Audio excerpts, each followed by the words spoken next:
em Gênesis, capítulo 36, nós temos uma outra história que antecede a parte final. Às vezes a gente chama de Toledote, a gente chama de Gênesis, a gente chama de como se fosse uma divisão, uma história importante, em que um novo assunto é tratado e que é explicado ali as consequências do assunto que é iniciado em cada uma dessas Toledotes, em cada uma dessas Gênesis do livro de Gênesis. E nós temos aqui a penúltima, antes da história aí de Jacó, que na verdade o protagonista é José. Nós temos no capítulo 36 a história ou a explicação do que acontece com a família e os descendentes de Esaú. E se você der uma olhada nesse capítulo, corre seus olhos aí por esse texto, você vai ver diversos nomes aqui, nomes complicados, nomes difíceis.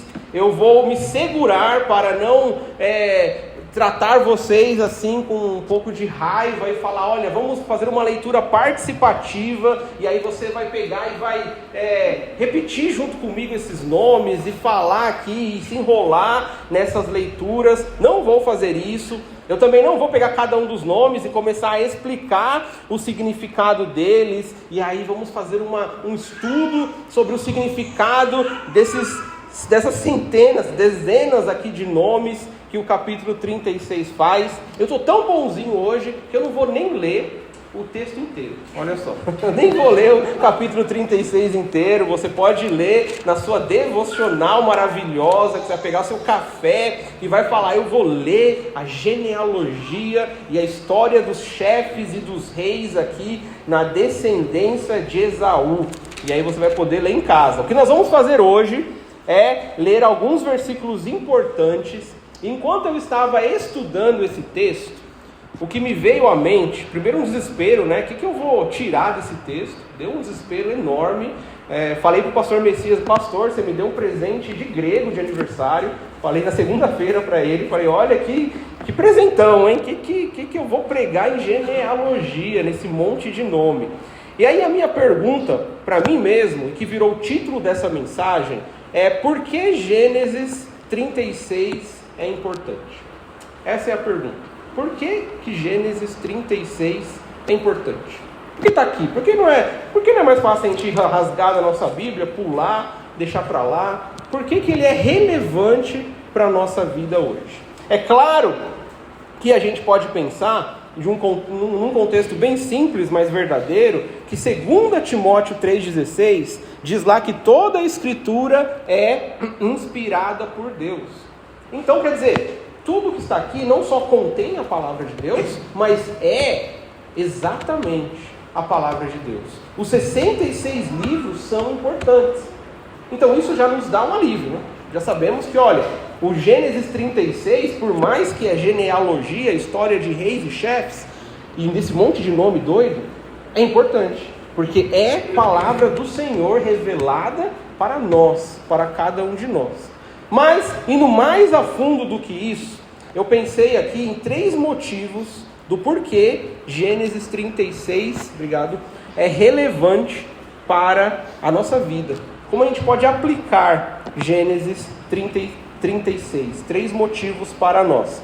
E como essa semana foi bem corrida, inclusive, aí com aniversário e tudo, na IBVN Jabaquara, essa manhã, o tema foi livre. Então eu aproveitei e preguei esse texto lá. Então eu falei para eles, vocês são meus cobaias, e o que eu tiver que consertar, aí eu conserto à noite com o pessoal do Piraporinha. Então eu estou pregando pela segunda vez esse texto. A Kelly e as crianças estavam lá de manhã, então eles estão ouvindo tudo de novo, o texto de Gênesis 36, que eu preguei hoje de manhã lá. E eu falei para eles, vamos ficar todos craques aqui em Gênesis 36, mas aproveitei, preguei lá, e agora chegou a hora da gente conhecer essa história de Esaú e o que ela tem a ver conosco. Em primeiro lugar, Gênesis 36, esse texto deixa claro para nós que Esaú, ele não é Jacó. Então vamos nos lembrar, o capítulo anterior, ele terminou com a morte de Isaac. Isaac morreu, E aí Esaú e Jacó, os dois irmãos gêmeos, os dois irmãos aí que se desentenderam, Jacó precisou fugir porque Esaú queria matar o seu irmão, mas os dois irmãos se reencontraram, se reconciliaram, e aí no capítulo 35, no finalzinho, os dois irmãos se encontram de novo para sepultarem o seu pai Isaque, que morreu. Então esse é um encontro em que tudo indica, mostra essa reconciliação, né? Que ela de fato aconteceu entre os irmãos. Mas a partir desse momento, Esaú e Jacó partem agora em caminhos completamente diferentes. E o capítulo 36 fala do futuro de Esaú, e o capítulo 37 fala sobre o futuro de Jacó. E nós vamos ver aqui que a diferença é gritante. Nós temos que comparar o que Jacó fez e comparar o que Esaú fez. E nós vamos ver que Esaú, ele decide se afastar de Jacó e se afastar de Deus. Ele decide seguir um caminho completamente diferente do caminho da promessa, do caminho que o Senhor preservou Jacó e seus descendentes para seguirem. Então vamos ler alguns trechinhos aqui. Primeiro, versículo 1. Então Gênesis 36, versículo 1 diz o seguinte: são estes os descendentes de Esaú, que é Edom. O versículo 8 agora. Então Esaú, que é Edom, habitou no monte Seir. Versículo 9. Esta é a descendência de Esaú, pai dos Edomitas, no monte Seir. Versículo 19. São estes os filhos de Esaú, isto é, Edom, e esses são os seus chefes. E agora pula para o 43, versículo 43. Estes são os chefes de Edom, segundo as suas habitações na terra que possuíam. Este é Esaú, pai dos Edomitas. Já podemos ver aqui algo muito similar que o texto nos mostra. 5 vezes, nesses 5 versículos, o texto deixa claro que Esaú é Edom. Esaú, ele não seguiu o caminho de Israel. Esaú seguiu o caminho de Edom. Esaú é o pai dos Edomitas, como diz aqui no versículo 9. Os Edomitas é um povo, uma nação que é inimiga de Israel. Então, o capítulo 36 é importante para nos mostrar, para enfatizar a nós, que Esaú seguiu um caminho na qual a sua descendência se tornou inimiga do povo de Deus, inimiga do povo de Israel. Inclusive, olha lá no versículo 12, diz o seguinte: Tina era concubina de Elifaz, no versículo 12, filho de Esaú, e ela deu à luz Amaleque. Esse Amaleque, ele também se torna aí a sua descendência, o que vemos no Antigo Testamento como os Amalequitas, que também é um povo que se opõe, um povo adversário ao povo de Israel no Antigo Testamento. Então a origem de Esaú, ou a história de Esaú e sua descendência, e o que ele faz em se distanciar de Deus, mostra para nós, prova para nós no capítulo 36, que Esaú se tornou inimigo de Deus. Que a descendência, os Edomitas, os Amalequitas, se tornaram inimigos do povo de Israel. E que Esaú não é Edom. Não sei se vocês conseguem colocar aí, Gabriel, Gênesis 25, do 21 ao 23. Na verdade, eu vou colocar coloca só o 23. Gênesis 25, 23. Quando Rebeca está grávida e os 2 filhos estão lutando no ventre dela, o Senhor diz o seguinte no versículo 23. E o Senhor lhes respondeu: 2 nações estão no seu ventre, no ventre de Rebeca.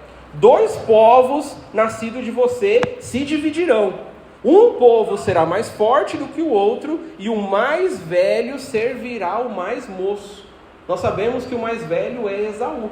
Ele nasceu primeiro, embora são gêmeos, nasceram juntos. Esaú nasceu primeiro, ele perde o direito de primogenitura, ele vende o seu direito de primogenitura, ele é enganado por Jacó, inclusive, nesse processo todo de bênção do seu pai. E o texto diz, a profecia diz, o Senhor afirma, o mais velho servirá ao mais novo, e haverá aí uma grande distinção entre esses dois povos. Gênesis 36, então, confirma Gênesis 25. Ele é importante porque nos mostra a coerência da Bíblia. Uma coisa que eu falo muito para os jovens, a Bíblia, ela é coerente. Ela não se desfaza conforme você vai lendo e fala, nossa, isso aqui não faz sentido com isso aqui. A Bíblia é a palavra do Senhor. Um livro maravilhoso, um livro especial, sobrenatural, um livro de Deus, a palavra revelada de Deus. E Gênesis 36 mostra que o capítulo 25 está correto. O Senhor, o Deus que planejou tudo, Ele faz acontecer de acordo com a sua vontade. Gênesis 36 tem que nos dar uma confiança a respeito de Deus, a respeito das promessas de Deus. Deus sabe o que Ele está fazendo. Deus, Ele separa uma nação para servi-lo, uma outra nação que se torna inimiga daquela, e Deus faz tudo de acordo com a sua vontade, e dessa maneira Ele é glorificado. Sabe o que Gênesis 36 nos mostra? Nos mostra a respeito de Jesus. Como o Senhor planejou o nascimento de Jesus de uma forma que realmente traz toda a glória para Deus. Jesus, ele não vem de uma genealogia corrompida, imoral, pagã. Jesus não vem da genealogia de Esaú. Jesus não vem da árvore genealógica ou da lista de reis de Edom. Jesus não tem nada a ver com esses nomes aqui estranhos e difíceis de ler no capítulo 36. Jesus, ele é o leão da tribo de Judá. Judá, filho de Jacó, não de Esaú. O texto nos mostra, Gênesis 36 nos faz olhar para esse Deus dos planos, o Deus na qual podemos confiar, o Deus das promessas, e nos lembrar que Jesus Cristo, Ele é o leão da tribo não de Edom, mas da tribo de Judá. E Esaú não é Edom. Esaú se afastou do Senhor. Gênesis 36 me lembra que mesmo que Esaú tomou atitudes completamente contrárias ao que ele foi ensinado, tudo continua sob o controle de Deus. Tudo continua, mesmo em 2023 e 2024, que está quase chegando aí, tudo continua no controle de Deus. Resta saber se nós vamos confiar e seguir os planos de Deus. Eu não quero ser o Odir que seguiu Edom, o Odir que é Edom, o Odir que se distanciou de Deus, como nós vemos nesse capítulo. Eu não quero ser o Odir que seguiu o caminho de Esaú. Que não sejamos dessa forma assim. Primeiro de tudo, a primeira aplicação para nós de Gênesis 36 é que Deus, Ele é tão maravilhoso que os seus planos se concretizam e que Ele usa e que Ele faz acontecer e que Ele permite até que o ímpio caminhe para o caminho mau, mas tudo é para a glória do Senhor. E eu preciso confiar e me lembrar que Jesus, Ele chegou ao ponto de vir de uma linhagem de Israel, uma linhagem que passa pelo rei Davi, uma linhagem que passa por Judá, que passa pelo rei Davi, e uma linhagem que ele nasceu para cumprir todas as promessas. Olha a coerência da Bíblia, todas as promessas que a própria Bíblia falava a respeito do Salvador. Jesus veio e cumpriu. Ele nasceu, ele encarnou como Deus homem, ele veio a este mundo, ele foi aquele que cumpriu as profecias e ele morreu na cruz. pelo meu e pelo seu pecado. E todo aquele que nele creu não perece, mas tem a vida eterna. Jacó é Israel, Jesus é Israel, mas Esaú é Edom, inimigo de Deus. Em segundo lugar, Gênesis 36 é um alerta contra o mundanismo. Olha lá o versículo 2. Versículo 2, Gênesis 36, 2. Esaú tomou por mulheres dentre as filhas de Canaã Ada, filha de Elon, Eteu, Oolibama, filha de Aná, filho de Zibeão, Eveu, e Basemate, filha de Ismael, irmã de Nebaiote. Versículo 6 agora. Esaú tomou as suas mulheres, os seus filhos, as suas filhas, todas as pessoas de sua casa, o seu rebanho, todo o seu gado, todos os bens, tudo o que havia adquirido na terra de Canaã, e os levou para outra terra, longe de seu irmão Jacó. Esaú foi embora. Esaú se distanciou não só de Jacó, mas se distanciou de Deus e das promessas de Deus. Se a gente for lá para o capítulo 37, versículo 1, diz o seguinte: Jacó habitou, 37:1, habitou na terra das peregrinações de seu pai, na terra de Canaã. Jacó ficou onde ele deveria ficar, onde Deus mandou ele estar. Esaú não. Esaú pega as suas coisas, pega as suas mulheres e vai viver na terra, no monte, nesse local chamado Seir, que depois vira Edom. Porque ele, o próprio Esaú, cria raízes ali. E ele domina aquele local, e ali vem a descendência, os chefes e os reis da listagem aqui. Mas olha o versículo 2. Tomou para si as mulheres cananeias. Tomou para si mulheres de outros povos, de Canaã, as filhas de Canaã. Esse é o grande erro de Esaú. Ou pelo menos um dos erros de Esaú. Esaú, ele faz exatamente o que nós já conversamos aqui tantas vezes nessa série. O que Deus falou para eles não fazerem, não se misturem.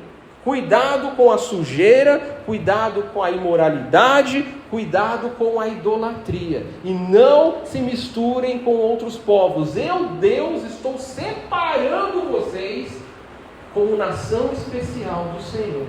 Não se misturem. Habitem a terra de Canaã, a terra prometida, mas não se misturem, desocupem. Não se misturem com esse povo sujo, imoral, idólatra. E é exatamente o que Esaú faz. Ele, no versículo 6, ele vai para longe. Ele pega tudo que ele tem e ele se distancia da terra prometida, das promessas de Deus. Aqui cabe uma aplicação para nós. Que nós não façamos dessa maneira. Que nós não olhemos para o que hoje em 2023, no nosso contexto, é sujo, imoral e idólatra. Lá naquela época era Canaã. Era aquele povo, lembra lá de Diná, que foi dar uma verificada nas mulheres, foi estuprada, a gente pregou sobre isso, e era povo impuro, imoral, idólatra. Mas e nosso contexto de 2023? O que é para você imoral, sujeira, sujo, imoral, idólatra? Foge disso. Não se aproxime disso como Esaú está se aproximando. Não busque isso como Esaú está buscando. Fuja daquilo que é sujo, imoral e idólatra. Essas mulheres de Esaú, há algo interessante sobre elas, porque a gente não sabe exatamente se foram 3, 4, 5 ou 6. É difícil entender, porque se você puder colocar aí, Gabriel, Gênesis 26, 34, 35, ele fala de outras mulheres, ele coloca outros nomes. No 36 a gente leu sobre as esposas dele, a Oolibama, a Adá e também a outra aqui, que é a Basemate. E aí no 26, 34 e 35, ele cita outros nomes ali, e a gente não sabe se é 3, 4, 5 ou 6. Isso não vai mudar o nosso entendimento do texto, mas eu gosto de imaginar que eram 3 mulheres que que no capítulo 36 nós temos os nomes originais delas, e por algum motivo, talvez até pelo motivo da tristeza dos pais ali, Rebeca e Isaac, serem apresentados, quando Esaú apresenta essas mulheres de povos que ele não deveria se misturar, e de alguma forma elas mudam o nome delas em Gênesis 26. Mas isso não vai mudar a interpretação. Seja ele com 3, 4, 5 ou 6 mulheres, o fato é, Esaú pega todas essas mulheres para si, de um povo onde Deus mandou, não se misturem. E aí o versículo 35, coloca aí, 26, 35, esse é o mais importante, porque ele fala lá de Judite, que aí eu acho que provavelmente é o Olibama, fala dessa Basemate, que ainda não é a Basemate lá, filha de Ismael, que falou no capítulo 36, e fala em outro texto também, mas eu acho que é a Adá. Mas aí depois que fala dessas mulheres, que Esaú pega e apresenta essas mulheres para os pais, olha o 35, olha o versículo 35, Gênesis 26, 35. Essas duas se tornaram amargura de espírito para Isaac e para Rebeca. Ambas se tornaram, acho que dá para mudar aí para nova atualizada, ô Gabriel, que a gente mudou da outra vez. Deixar a nova atualizada aí. Essas duas se tornaram amargura de espírito para Isaac e para Rebeca. Esaú apresenta aquelas mulheres do povo onde ele não devia se misturar, e elas se tornam amargura para os pais. E eu penso nos jovens quando eu penso nesse versículo. Como que jovens, e a gente trabalha muito com jovens, eu e a Cíntia, como que a gente pode... Nós jovens, né? Eu gosto de me incluir, eu e a Cindy como jovens, né? Mas nós jovens, como nós podemos ser amargura para os nossos pais? Já parou para pensar nisso? Já parou para pensar na tristeza de Rebeca, de ver o filho se misturando com quem não se devia? A culpa não é dos pais, a culpa é do próprio Esaú. A tristeza é dos pais, não tem como tirar, mas a culpa e as consequências são de Esaú. O versículo, Gênesis 27, não precisa abrir lá, mas Rebeca, ela diz assim: estou aborrecida da vida, 27:46, estou aborrecida da vida por causa das filhas de Et, por causa dessas filhas, dessas mulheres, em que eu falei para o meu filho Esaú não se misturar com elas. Eu preferia morrer do que ver um outro filho, do que ver Jacó se misturando com mulheres assim. Que tristeza para os pais. Mas filhos, que essa seja uma das motivações, é claro que acima de tudo a motivação no próprio Deus, de não desagradar o Senhor, mas pensa nisso também, que eu não seja amargura para os meus pais, não só pensando em casamento, mas pensando em se misturar com o mundo mesmo. Se misturar com o mundo, que eu não seja amargura para os meus pais em me misturar, em fazer aquilo que os meus pais disseram para eu não fazer. E pais, que possamos orar pelos nossos filhos, que possamos não perder as esperanças de um Deus que é Ele que transforma o coração independente da idade. Independente da idade. Talvez seu filho já está casado, talvez seu filho já fez todas as besteiras que você não queria que ele fizesse, mas não pare de orar e de ser um exemplo dentro de casa, porque quem transforma a vida de um filho é Deus, é o Senhor. Todo dia eu falo para o David, não corre na igreja dele. Todo domingo a gente tem uma conversa sobre isso, e o David desobedece. Porque o David, ele tem dentro dele uma vontade de desobedecer. Ele ouve o conselho, mas ele tem uma vontade de fazer o que é contrário ao conselho. Mas é só o David? É eu também. Eu também tenho o mesmo problema, o mesmo vírus, né? Como eu sempre lembro do Gabrielzinho, filho do pastor Messias, ele fala, né? Ele deu uma devocional um dia que ele falou: o pecado é um vírus no nosso corpo. É mesmo, não tem definição melhor, um vírus no nosso corpo.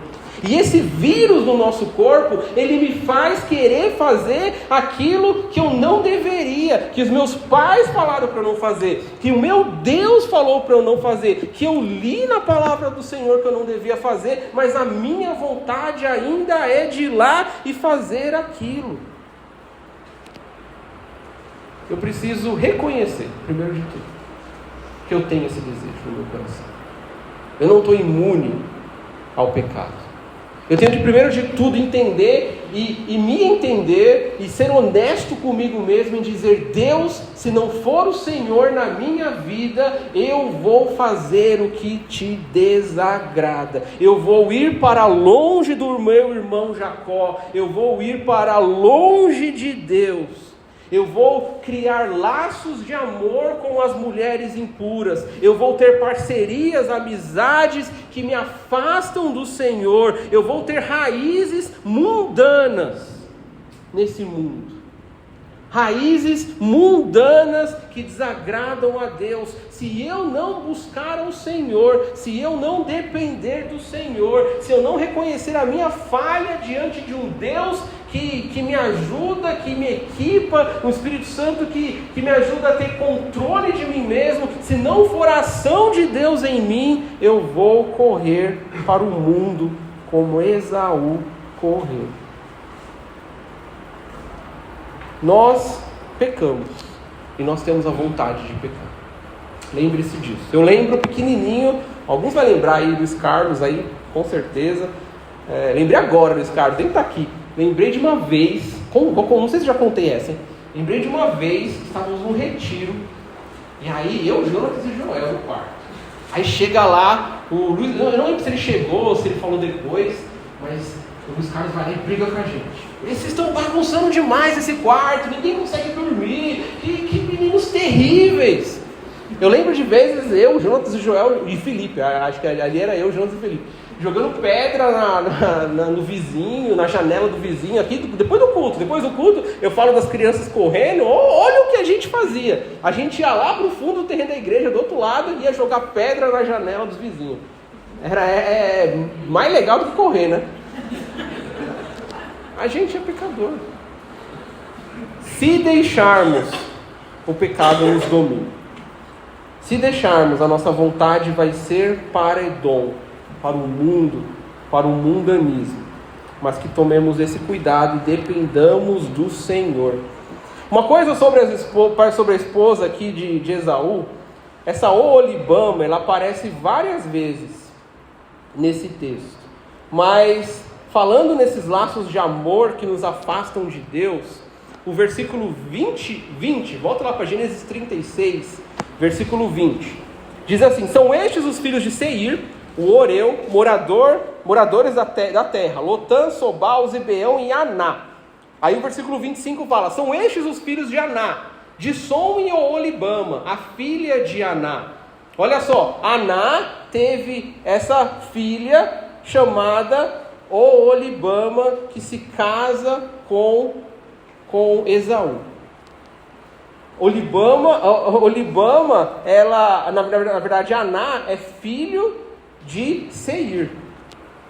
Seir é o grande dominador dessa terra antes de Esaú chegar e essa terra virar Edom. Então, na verdade, o que acontece aqui é que Esaú, antes dele e o seu clã tomar controle da terra de Edom, ele se casou com a sobrinha do Seir. Era normal o dominador ali ter o nome do próprio clã, da própria raça, da própria nação. Então esse Seir, que era a nação de Seir, ele era avô da Oholibama, que casou com Esaú. Esaú procurou tão mal uma esposa que ele foi buscar a filha, ou melhor, a neta, não sobrinha, a neta do rei lá, do dono de Seir. E isso trouxe esses problemas perigosíssimos na vida de Esaú. Alguns comentaristas dizem que Oholibama talvez era uma prostituta daquela região, pelo significado do nome dela e pela característica de Edom, que era Seir. Ela era uma prostituta ali, bem vista, bem quista pelas pessoas. E Esaú foi procurar problema no mundo. E talvez você está pensando, nossa, Odir, mas você está sendo tão cruel com Esaú, filho de Isaac, irmão de Jacó. Mas o Novo Testamento também é cruel, ou melhor, é crítico em relação a Esaú.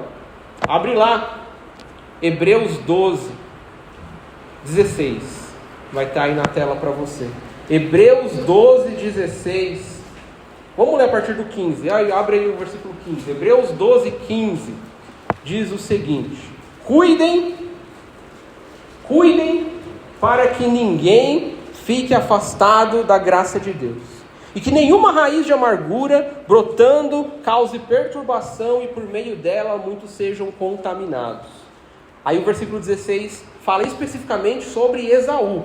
Olha a crítica que o Novo Testamento faz a respeito de Esaú no versículo 16. E cuidem para que não haja nenhum impuro ou profano como foi Esaú, o qual por um prato de comida vendeu o seu direito de primogenitura. Nós já vimos essa história. E o versículo 17 agora: vocês sabem também que posteriormente, querendo herdar a bênção, foi rejeitado, pois não achou lugar de arrependimento, embora com lágrimas o tivesse buscado. É isso que o Novo Testamento fala sobre Esaú. Deixa o versículo 16 aí na tela. Não seja impuro e profano como foi Esaú. A palavra profano aqui significa sexualmente imoral. Foi isso que Esaú buscou em Seir, em Edom, e por isso que Esaú é Edom. Ele foi impuro e imoral. Cuidado com o mundo. Não busque as coisas do mundo. Vai nos atrair. Atraiu Esaú, mas não deixe que isso te afaste do Senhor.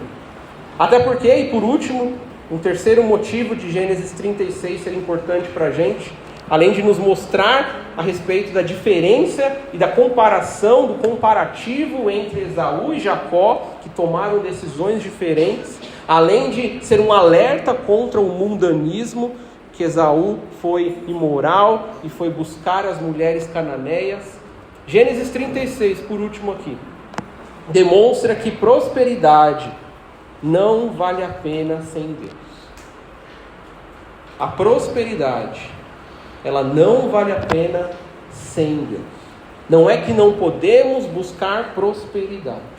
Não é que não podemos ter dinheiro, não podemos ter conforto, não podemos ter condições melhores, não podemos buscar condições melhores para os nossos filhos. Não é que não podemos fazer isso, mas isso, atrelado a estar longe de Deus, não vale a pena. Porque é exatamente isso que Esaú fez. 36:7, voltando aí para o versículo 7. Depois que no versículo 36, Esaú levou todas as suas coisas e foi para longe de seu irmão Jacó, o versículo 7 fala: porque os bens deles eram muitos para habitarem juntos, e a terra de suas peregrinações não os podia sustentar por causa do seu gado. Então Esaú, que é Edom, habitou no monte de Seir. A mesma coisa que aconteceu entre Abraão e Ló, que nós vimos nessa série de Gênesis, acontece aqui, ou pelo menos muito parecido. Os dois muito prósperos, Abraão e Ló extremamente prósperos, cheios de bens, gado, animais. Eles chegam um momento ali que eles não conseguem estar juntos no mesmo campo, porque são muito abençoados por Deus. E aí nós vimos a história, Abraão fala: olha, se você for para a direita, eu vou para a esquerda, se você for para a esquerda, eu vou para a direita, olha o campo vasto, escolhe para onde você vai. E Ló, ele olha ali Sodoma e Gomorra,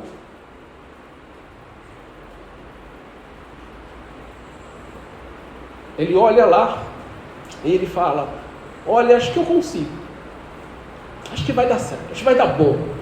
Embora é um local ali talvez longe do Senhor, pessoas impuras, sujas, imorais, vai dar bom, vai dar para ir para lá. Lá tem campo para mim, lá eu posso formar a minha tenda e depois me aproximar e fazer a minha casa e criar a minha família. E Ló vai parar lá aos arredores de Sodoma e Gomorra. E aqui acontece exatamente a mesma coisa. Ou pelo menos me lembra muito daquela história. Esaú, cheio de bênçãos, cheio de prosperidade, já não está dando ali para ficar junto do seu irmão Jacó. E ele vai, a sua querida esposa Oholibama, uma bênção na vida dele, só que não, com certeza não, porque ela é de lá, ela é de Seir, lembra? Ela é o avô dela daquela região. Vamos, amor, vamos, vai dar tudo certo, vai ser melhor pra gente. Conselho da péssima mulher que não é uma mulher sábia. E Esaú, ele escolhe justamente Seir, que depois vira Edom, para habitar e ser o seu local longe da promessa de Deus. Esaú era um homem abençoado.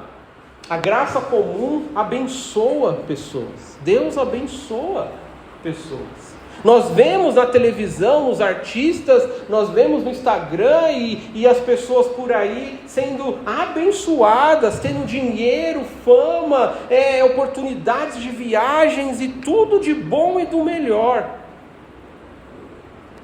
Mas as escolhas infelizes de Esaú me lembram das palavras de Jesus. Gabriel e Nicolas, meus grandes cooperadores hoje, Mateus 16, 26. Abre aí, Mateus 16, 26.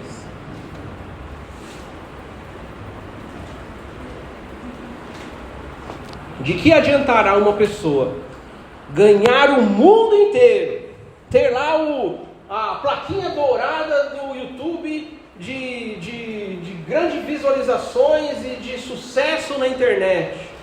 Do que adiantará uma pessoa ganhar o mundo inteiro profissionalmente, fazer viagens, ser alguém muito bem sucedido, ser alguém rico, feliz, profissionalmente realizado, tudo dando certo na vida, tudo a mil maravilhas, dinheiro no bolso, sobrando? O que adianta uma pessoa ganhar o mundo inteiro e perder a sua alma? Ou o que dará uma pessoa em troca da sua alma? Quanto é aqui, Deus? Parcela aqui a minha vida eterna.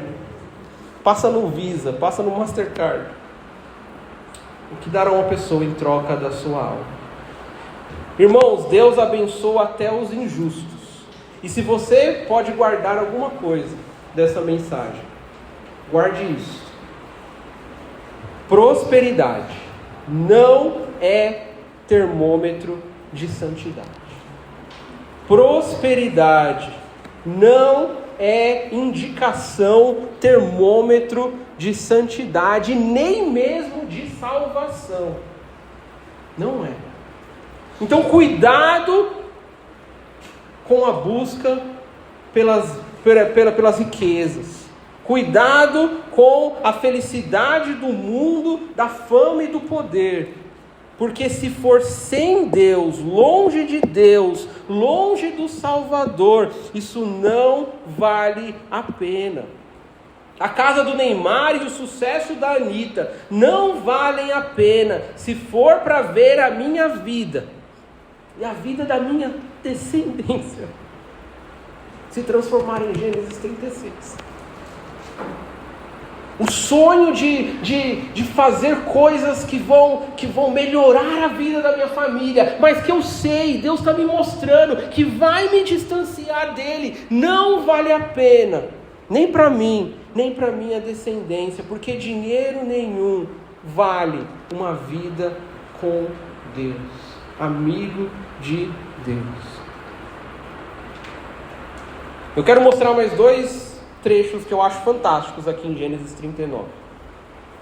Esse primeiro ainda fala sobre a prosperidade e o perigo da gente buscar esse sucesso e se esquecer de Deus no processo. O versículo 24, Gênesis 36, coloca aí o versículo 24, ele diz o seguinte, Gênesis 36, 24. São estes os filhos de Zibeão, Aiá e Aná, que é o pai lá da Oholibama. Este é o Aná, olha o que o Aná fez. Aná é um cara inesquecível na história da Bíblia. Este é o Aná que achou as fontes termais no deserto, quando apacentava os jumentos de Zibeão, seu pai. Você lembra dessa história? Eu não lembro. Eu procurei, irmãos, essa semana, em todos os livros que eu pude, no meu escritório. Não encontrei um estudioso que dissesse o que Aná fez. Que história é essa?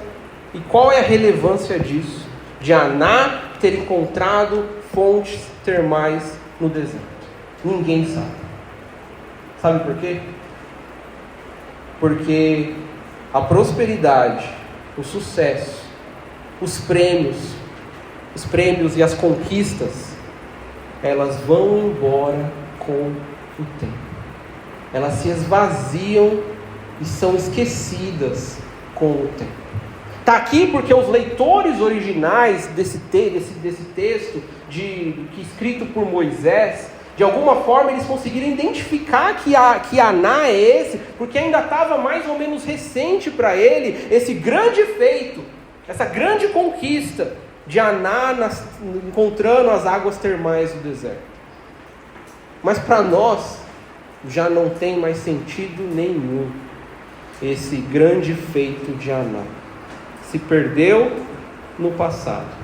Isso me lembra, meus ajudantes, de Mateus 6, capítulo 19 e 21. Ou melhor, Mateus 6, capítulo 6, versículos 19 e 21. 19 até 21. Coloca aí pra gente, Mateus 6. Ó, tá rápido. Mateus 6, 19 e 21. Não acumulem tesouros sobre a terra, onde as traças e a ferrugem corroem, e onde ladrões escavam e roubam. Mas já juntem tesouros no céu, onde as traças e a ferrugem não corroem, e os ladrões não escavam nem roubam. E o versículo 21. Porque onde estiver o seu tesouro, aí estará também o seu coração. Você pode ter grandes conquistas na vida. Você pode produzir um legado fantástico. Mas algumas dezenas ou centenas, ou ainda que milhares de anos, se Jesus não voltar antes, vai fazer tudo isso se apagar, ser esquecido. Mas a riqueza mais importante é a riqueza espiritual. Essa sim é eterna, essa sim dá glórias a quem merece, e toda a glória e todo o louvor a Deus. Busque as coisas de Deus na sua vida. O melhor para a sua vida, para a sua família, para a sua descendência, ainda que a sua família, os seus filhos e a sua descendência ainda não sigam o Senhor, o melhor para você é buscar a vontade de Deus dentro da sua casa, mais do que a prosperidade, que não é errada. Deus dá para alguns, não para todos. Não é uma promessa e não tem teologia da prosperidade aqui. Mas Deus pode te abençoar para você ter muito. Mas mesmo esse muito, se acontecer com você, de ter conforto e bens, que isso seja com esses olhos espirituais. De que isso não me afaste, e não afaste a minha família e a minha descendência, de buscar o louvor da glória de Deus. Mais um detalhe fantástico nesse capítulo, versículo 31, ele diz lá: são estes os reis que reinaram na terra de Edom, antes que houvesse rei sobre os filhos de Israel. Essa frase também é aquela que, como que é que os jovens, os mais adolescentes falam, explode cabeças. Antes que houvesse rei sobre Israel. Moisés está falando aqui, olha, existe um reinado de Edom, existe um poder em Edom, existe aqui uma lista de chefes e reis de Edom, existe uma prosperidade em Edom, mas aguenta aí que você vai ouvir falar da nação de Israel, dos filhos de Israel, e você vai conhecer a história de uma linhagem que Deus preserva para chegar até ali o rei Davi, um rei maior do que qualquer um nenhum desses chefezinhos aqui de Edom. O rei que vai ser o rei, que vai também levar a linhagem até a chegada do Messias, do Salvador, que é Jesus, que ele é o rei dos reis. Ele sim, o rei dos reis, que voltará para reinar. O versículo 31 é esse alívio de saber, olha, tem prosperidade aqui, parece que está tudo indo bem, parece até que Esaú é um cara que conquistou aqui uma história na página da Bíblia, positiva com a sua família, com a sua descendência, mas aí o versículo 31 fala, olha só, antes, vai vir ainda os reis sobre os filhos de Israel. O rei dos reis vai vir não de Edom e desse monte de nome estranho aqui, vai vir do povo de Deus, que é Israel, e não é Edom. Que maravilha a gente perceber que não são as conquistas desse mundo, mas sim os planos maravilhosos de Deus, mas sim o olhar para o Rei dos Reis, que nos mostra que o Senhor, Ele faz tudo de uma forma perfeita e soberana. É para o Rei dos Reis que eu olho, e não para os reis desse mundo. É para os reis dos reis que eu sigo, sirvo e busco na minha capacidade levar a minha família pelo meu exemplo a seguir. Não são os reis, os poderosos, os líderes e os governantes desse mundo. Mas eu olho para Cristo, eu olho para o Senhor Jesus. Conclusão aqui, terminando. Esse é um contraste divino, maravilhoso, entre Esaú e Jacó. Em preparação para quando no ano que vem nós vamos falar sobre José. A maravilhosa história de José. Mas eu lembro na minha vida, e quero caminhar para o fim com esse exemplo, eu lembro na minha vida de um conflito que eu vivi. Eu lembro na minha adolescência, na minha juventude, eu já compartilhei histórias como essa em outras mensagens, mas eu lembro que, muitos de vocês lembram, estavam lá na minha casa, quando a gente fez uma despedida lá em casa. Eu lembro que o Caiala estava, acho que o Luiz Carlos, outros jovens e várias pessoas estavam, quando a gente fez uma despedida lá em casa para eu ir para a Austrália. E eu lembro que quando chegou no 10º mês na Austrália, eu fui lá, eu tive a oportunidade, né? Meu pai ainda era dono de açougue, agora não é mais.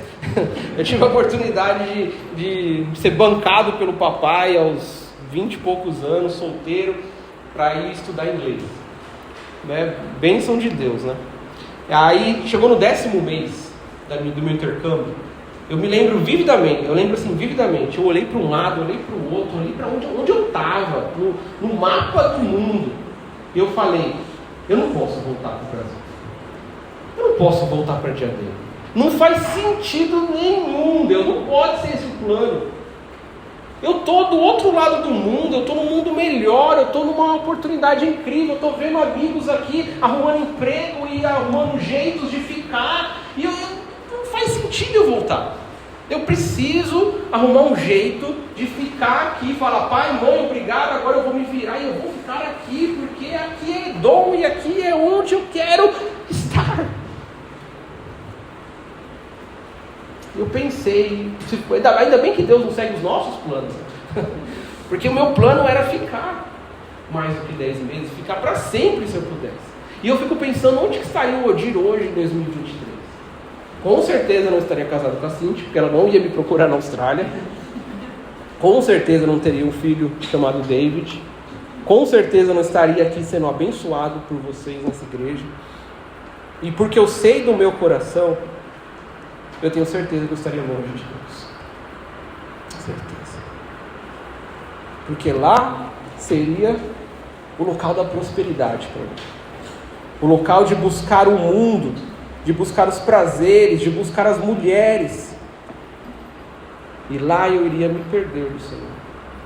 Foi importante os 10 meses, porque me preparou para a vida de missionário, aprender inglês, né? Tanta coisa que Deus fez através dessa oportunidade. Eu sou grato aos meus pais.